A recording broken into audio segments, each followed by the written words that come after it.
Hello, my dear students. Welcome in my chemistry class, Chemistry by Amtesh sir. Today we discuss last unit of terms 2, that is hydrocarbon. आज हम लोग unit hydrocarbon के some important questions and important topic को discuss करेंगे, है ना. तो हम सबसे पहले ये समझ लें कि hydrocarbons are classified as alkane, alkene, alkynes and aromatic hydrocarbon. तो इन सभी हाइड्रोकार्बन्स के कुछ आपको कॉमन इंपॉर्टेंट टॉपिक आपको पढ़ने हैं, जो सभी में अलग अलग आपको पढ़ने होंगे. जैसे एल्केन में भी पढ़ना है, एल्कीन में भी पढ़ना है, एल्काइन में भी पढ़ना है और एरोमेटिक हाइड्रोकार्बन में भी पढ़ना है. कौन कौन से हैं वो टॉपिक हैं आपके? Preparation methods, isomerism, IUPAC nomenclature and physical and chemical properties. इनके साथ साथ में आपको कंफर्मेशन ऑफ इथीन भी अच्छे से समझना है और ज्योमेट्रिकल आइसोमेरिज्म दैट इज सिस और ट्रांस आइसोमेरिज्म भी समझना है एल्कीन, है ना. इसके साथ साथ Markovnikov rule and anti Markovnikov rule को भी अच्छे से विद एग्जाम्पल आपको लर्न करना है. साथ ही साथ आपको ओजोनोलाइसिस प्रोसेस को समझना है और इससे रिलेटेड जितने भी क्वेश्चन है वो आपको करने हैं, है ना. और mechanism of electrophilic addition reaction भी करनी है और एरोमेटिसिटी को भी समझना है. इसके साथ साथ आपको मैकेनिज्म ऑफ इलेक्ट्रोफिलिक सब्स्टिट्यूशन को भी समझना है और इनके एग्जाम्पल जैसे कि फ्रीडल-क्राफ्ट रिएक्शन, हेलोजिनेशन, सल्फोनेशन और नाइट्रेशन को भी समझना है. So these are the important topics. इन टॉपिक्स के साथ साथ आपको यह भी समझना है कि hydrocarbon is a very big and very important unit regarding the term 2 exams, है ना. तो इसमें जितने भी आपके क्वेश्चन बन सकते हैं उन्हें आप ज्यादा से ज्यादा करिए. उसमें से कुछ सम इंपॉर्टेंट क्वेश्चंस हम आपको करवा रहे हैं, है ना. लेकिन ये इनफ नहीं है, इसके एक्स्ट्रा भी आप ज्यादा से ज्यादा कर लीजिए. और एक बात और, आपका एक 5 मार्क्स का value based question that is case study type question भी आएगा, उसे भी आप अच्छे से तैयार कर लीजिए. Question is right IUPAC name of the following compounds. ये कुछ कंपाउंड दे रखे हैं, इसके आपको आईयूपीएसी नेम लिखने हैं. तो इसके लिए आपको एक फॉर्मूला फॉलो करना है.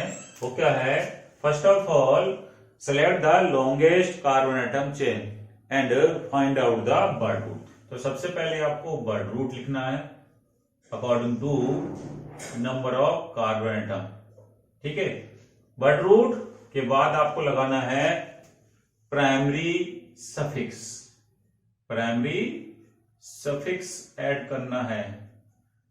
प्राइमरी सफिक्स क्या बताएगा? हमें बताएगा कि वो उसमें ओनली सिंगल बॉन्ड है, डेट इज ए लगाना है या ईन लगाना है या फिर आइन लगाना है ना. ये आपको इसमें ऐड करने होंगे. साथ ही साथ उसके बाद आपको लगाना होगा सेकेंडरी सफिक्स. सेकेंडरी सफिक्स लगाना है according to main functional group. Functional group के बेस पे आपको उसका सेकेंडरी सफिक्स ऐड करना होगा. और बर्ड रूट से पहले जितने भी अदर आपके फंक्शनल ग्रुप आए हैं या साइड चेन आई है उन्हें हम प्रीफिक्स के रूप में नोट करेंगे. तो ये आपका फॉर्मूला हो गया. इस फॉर्मूले को फॉलो करके आप किसी का भी आईयूपीएसी नेम लिख सकते हैं. तो फर्स्ट कंपाउंड अगर हम यहाँ पे देखते हैं तो first compound CH3 CH double bond C और C के साथ में CH3 का होल्ड ट्वाइस है. तो इसका हम स्ट्रक्चर बना सकते हैं. क्या स्ट्रक्चर बनाएंगे? देखिए CH3 CH double bond C और C से वही 2 CH3 हमें ऐड करने. एक CH3 ऊपर ऐड कर दो, एक नीचे ऐड कर दिया, है ना. ये हमारी चेन बन गई. अब हम क्या करेंगे? इसमें नंबरिंग करेंगे. तो 1 2 3 4 नंबरिंग किधर से करेंगे? जिधर से आपका डबल बॉन्ड नियरेस्ट पड़े. तो नंबरिंग इधर से भी हो सकती है, इधर से भी, लेकिन उस साइड से करेंगे जिधर से वही आपका ये साइड चेन नियरेस्ट आएगी. तो हम नंबरिंग इधर से स्टार्ट करेंगे 1 2 3 4. तो 4 के लिए हमारा बर्ड रूट आ गया हमारा वर्ड रूट आ जाएगा ब्यूट। क्या आएगा? ब्यूट। और ब्यूट में अभी यहाँ पे डबल बॉन्ड आया है तो क्या लगाएंगे? इन। अब इन का नंबर क्या होगा? इन का नंबर होगा 2 इन। ब्यूट 2 इन, है ना? ब्यूट 2 इन। साथ साथ में क्या लगाना है? मेन फंक्शनल ग्रुप है नहीं तो यही हो जाएगा, ब्यूट 2 इन ही हो जाएगा। अभी आपका जो साइड चेन रह गई उसका पोजीशन भी 2 है तो उसे हम 2 शुरू में लगा देंगे। 2 मिथाइल ब्यूट 2 इन।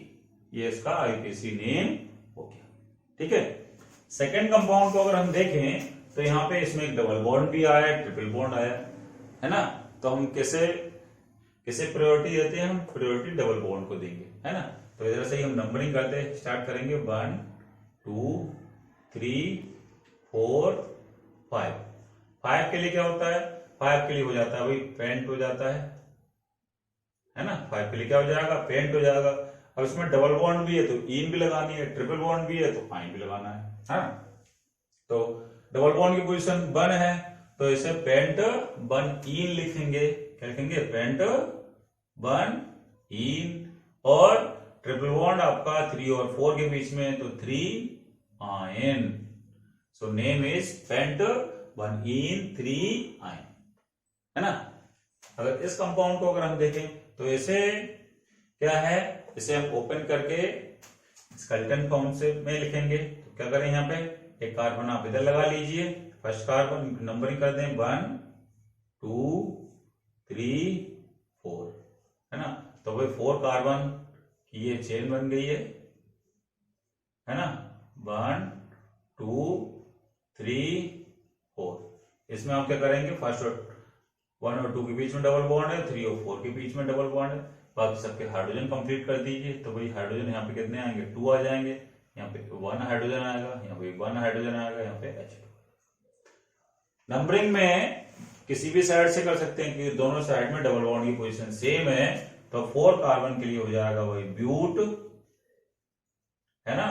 और 1 पे भी आया है ब्यूट 1, 3 क्या आया है? इन आया तो डाई इन। ब्यूट 1,3 डाई इन। ठीक है। उसके बाद नेक्स्ट कंपाउंड को अगर हम देखें तो यहाँ पे क्या है? बेंजीन रिंग है और बेंजीन रिंग में जो मेन फंक्शनल ग्रुप है वो हमारा OH है। तो अगर हम CH3 को यहां से छिपा के देखें तो हमारा ये कंपाउंड क्या बन जाता है? ये कंपाउंड हमारा फिनॉल बन जाता है ना? तो फिनॉल हो गया। और फिनॉल की अगर ये फर्स्ट पोजीशन है तो ये 2 हो गई। और 2 पे क्या लगा हुआ है? 2 पे लगा है मिथाइल। तो इसका नेम हो जाएगा 2 मिथाइल फिनॉल, है ना? तो ये आप next question is right IPC name of the following. Next question is right IPC name of the products obtained by the ozonolysis of following compounds। ये कुछ कंपाउंड दे रखे हैं, इनका हमें ओजोनोलाइसिस कराना है और जो प्रोडक्ट्स मिलेगा उनका हमें आईपीसी नेम भी लिखना है। तो चलिए स्टार्ट करते हैं। तो फर्स्ट दे रखा है 2 इथाइल ब्यूट 1 इन, है ना? तो सबसे पहले इसका हम स्ट्रक्चर बना लें। तो ब्यूट आया, ब्यूट का मतलब इस कंपाउंड में वही 4 कार्बन होंगे।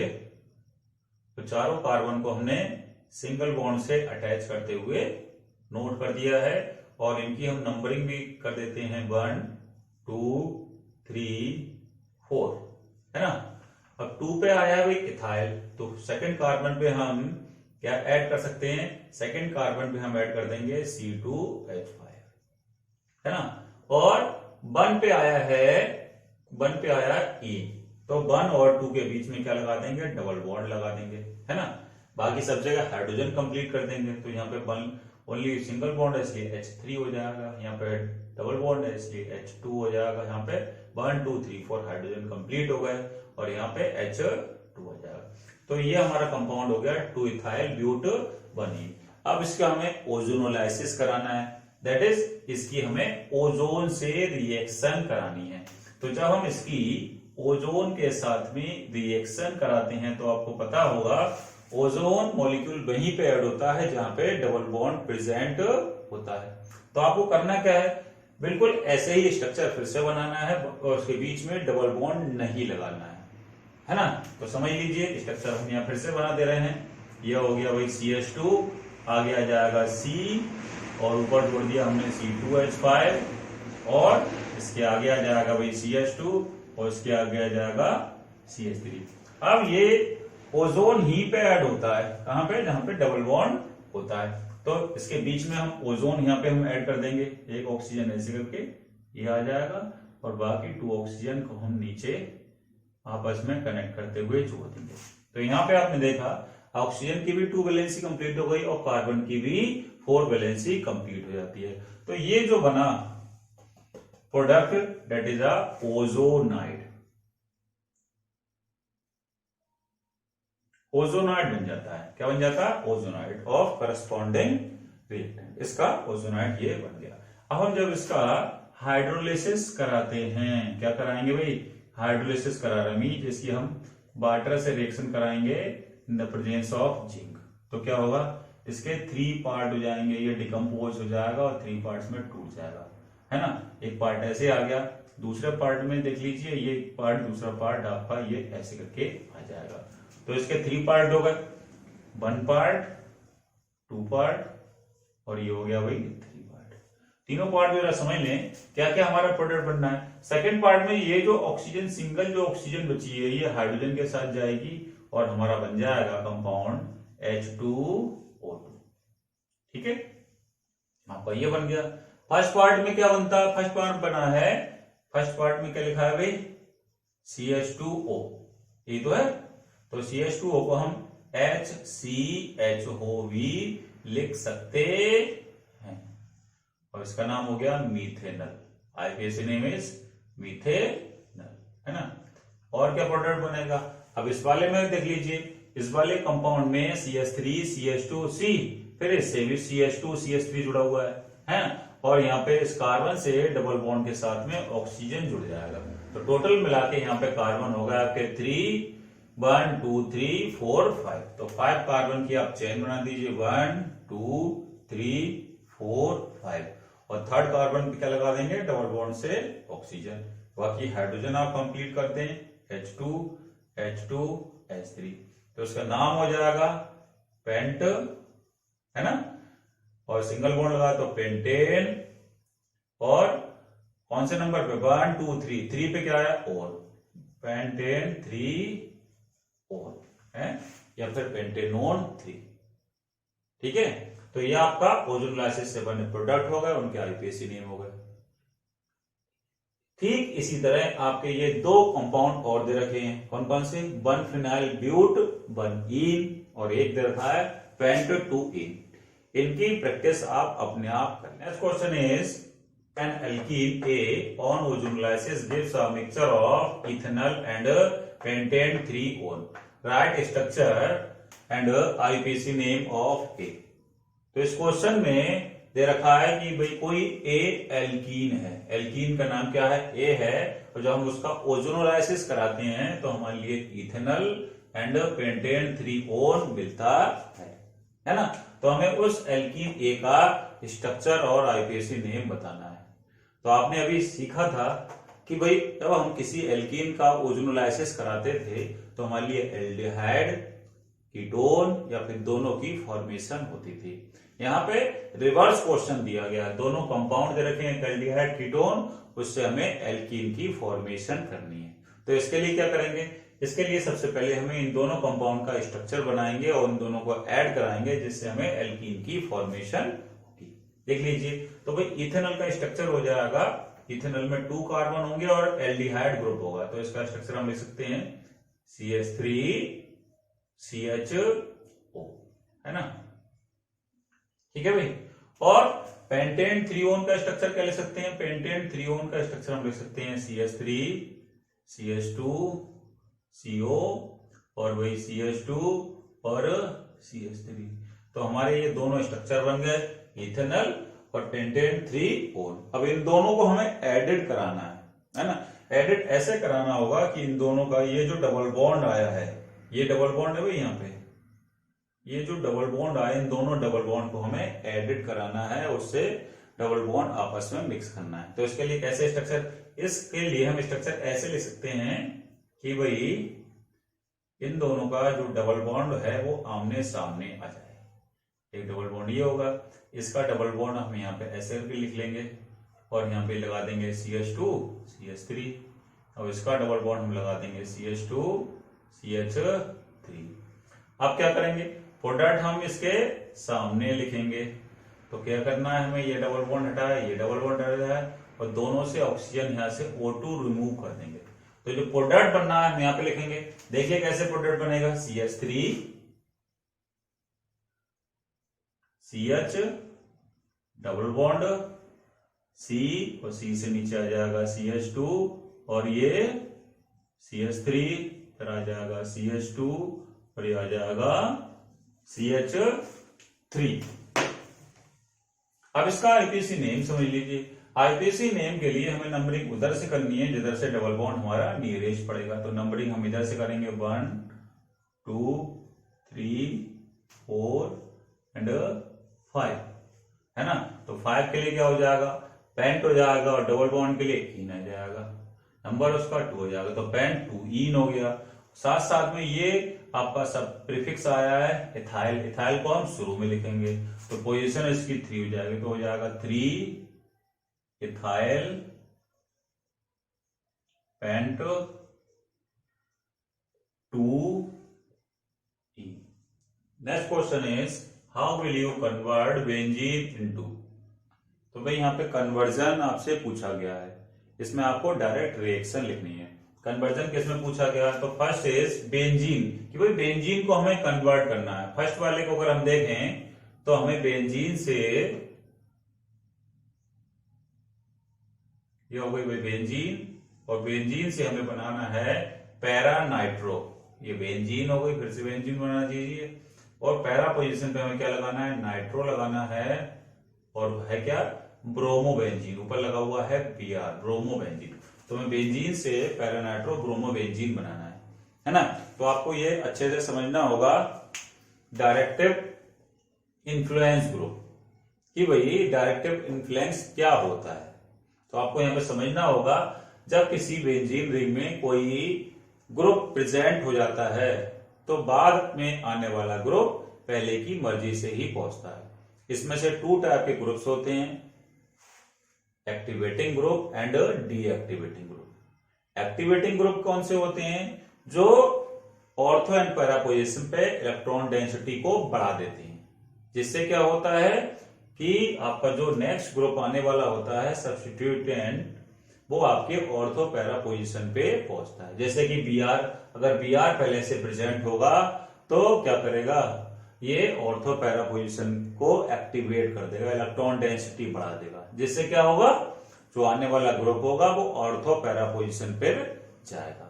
लेकिन अगर पहले वहां पे नाइट्रो ग्रुप प्रेजेंट होगा तो ये डीएक्टिवेटिंग ग्रुप है, ये क्या करता है, ऑर्थो पैरा पोजीशन पे इलेक्ट्रॉन की डेंसिटी को कम कर देता है, जिससे कि आने वाला नेक्स्ट सब्स्टिट्यूएंट जो होगा वो मेटा पोजीशन पे पहुंचता है। तो ये बात आपको यहाँ पे कन्वर्जन में ध्यान रखनी है। अगर आपको पैरा बनाना है, पैरा पोजीशन पे कोई ग्रुप ले जाना है, तो आपको पहले एक्टिवेटिंग ग्रुप लाने होंगे। मींस पहले आपको ब्रोमिनेशन कराना होगा इस रिएक्शन में, उसके बाद में नाइट्रेशन कराएंगे, है ना। तो सबसे पहले हम क्या कराएंगे, ब्रोमीन बेंजीन लेंगे और बेंजीन का हम ब्रोमिनेशन कराएंगे। क्या कराते हैं, बेंजीन का हम ब्रोमिनेशन कराएंगे। ब्रोमिनेशन कराने से यहाँ पर जो H होगा वो एक Br के साथ में हट जाएगा और यहाँ पे Br ऐड हो जाएगा जाकर के बेंजीन रिंग पे, क्या हो जाएगा, Br ऐड हो जाएगा भाई। तो ये बन गया ब्रोमो बेंजीन, ब्रोमो बेंजीन। भाई पहले ये बेंजीन था, क्या बन गया, ब्रोमो बेंजीन। अब हम इसका नाइट्रेशन कराएंगे। नाइट्रेशन कराने के लिए कंसंट्रेटेड HNO3 से रिएक्शन कराएंगे in the presence of concentrated H2SO4। तो क्या होगा, ये Br ग्रुप जो है ये क्या करेगा, ये नाइट्रो ग्रुप को ऑर्थो पैरा पोजीशन पे भेज देगा, जिससे क्या होगा, ऑर्थो नाइट्रो ब्रोमोबेंजीन और पैरा नाइट्रो ब्रोमोबेंजीन की फॉर्मेशन होगी, है ना। ये हो गया ऑर्थो नाइट्रो ब्रोमोबेंजीन, ये हो गया पैरा नाइट्रो ब्रोमोबेंजीन। अब ये दोनों बनेंगे, लेकिन हमें चाहिए कौन सा, हमें चाहिए पैरा नाइट्रो ब्रोमोबेंजीन। तो इसीलिए हम इन दोनों कंपाउंड का करा देंगे फ्रैक्शनल डिस्टिलेशन, फ्रैक्शनल डिस्टिलेशन, जिससे क्या होगा, हमें जो डिजायर्ड प्रोडक्ट है कौन सा, पैरा नाइट्रो ब्रोमोबेंजीन की हमें फॉर्मेशन होगी। सेकेंड कंपाउंड में बेंजीन को हमें कन्वर्ट करना है Meta nitro, means Meta position पे हमें नाइट्रो लाना है, और वो है क्या, वो है क्लोरोबेंजीन, है ना। तो अब आपको ध्यान रखना है, जब मेटा नाइट्रो लाना है तो पहले हम क्या करेंगे, पहले नाइट्रेशन करवाएंगे बेंजीन का। बेंजीन का सबसे पहले वही बेंजीन लें, और बेंजीन का हम क्या करवाएंगे, नाइट्रेशन। नाइट्रेशन कराने के लिए कंसंट्रेटेड H2SO4 की प्रेजेंस में HNO3 से रिएक्शन कराते हैं, तो यहां से H निकलेगा, यहां से एक H, यहां से O, H2O यहां से रिमूव होगा, और ये नाइट्रोबेंजीन बन जाता है। क्या बन जाता है भाई, नाइट्रोबेंजीन। आप नाइट्रो ग्रुप कहीं पे भी लगा सकते हैं, बिकॉज क्योंकि यहाँ पे जितने भी कार्बन है, R6 कार्बन आर आइडेंटिकल, आप कहीं पे भी नाइट्रो लगाएंगे, यहाँ लगाएंगे तब भी नाइट्रोबेंजीन, यहाँ लगाएंगे तब भी नाइट्रोजन। आप क्या कराना, अब हमें कराना है क्लोरीनेशन, इसका आप करा दीजिए क्लोरीनेशन। तो क्लोरीनेशन कराने से नाइट्रो ग्रुप जो होता है मेटा डायरेक्टिंग होता है, तो मेटा पोजीशन से क्या करेगा, Cl को ऐड कराएगा। क्या होगा, यहां से H, यहां से Cl रिमूव हो जाएगा, और ये आपका नाइट्रो और ये आपका Cl ग्रुप इसके मेटा पोजीशन पे जाकर के ऐड हो जाएगा, है ना। तो ये आपका कंपाउंड बन गया मेटा नाइट्रो क्लोरोबेंजीन। इसे हम ऐसे भी लिख सकते हैं, कंफ्यूज होने की जरूरत नहीं है। इस कंपाउंड को आप ऐसे भी लिख सकते हैं, भाई नाइट्रो को आप यहां पे लगा दें और Cl को आप यहां पे लगा दें, है ना। तो इसका नाम हो जाएगा मेटा नाइट्रो क्लोरोबेंजीन। बाकी जो दो क्वेश्चन है, क्या है, पैरा नाइट्रोटोलीन और एसिटोफिनोन, ये आप अपने आप सॉल्व कीजिए।